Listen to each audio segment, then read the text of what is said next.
എലപ്പുള്ളിയിൽ സംയോജിത മദ്യനിർമ്മാണ കമ്പനിക്ക് അനുമതി നൽകിയ സർക്കാർ തീരുമാനത്തിനെതിരെ കോൺഗ്രസും ബിജെപിയും കടുത്ത പ്രതിഷേധമാണ് ഉയർത്തിയത്.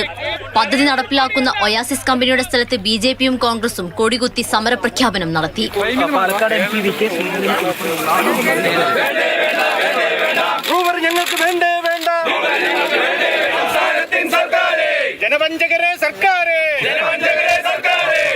വലിയ അഴിമതിയാണ് നടന്നത്.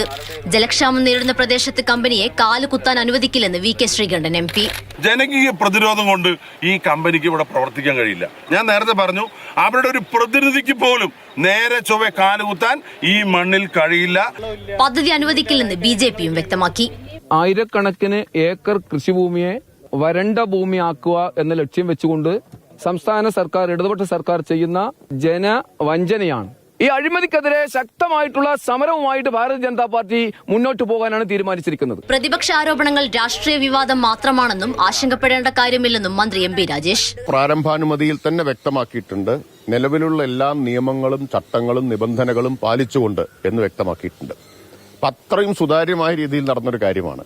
അപ്പൊ അതിന്റെ മുകളിൽ ഉണ്ടാക്കുന്ന വിവാദം വെറും രാഷ്ട്രീയ ലാഭം മാത്രം വെച്ചുകൊണ്ടാണ്. നാളെ ബിജെപിയും യൂത്ത് കോൺഗ്രസും മാർച്ച് പ്രഖ്യാപിച്ചിട്ടുണ്ട്. എലപ്പുള്ളി പഞ്ചായത്ത് ഭരണസമിതിയുടെ അടിയന്തര യോഗവും നാളെ ചേരും. മാതൃഭൂമി ന്യൂസ്, പാലക്കാട്.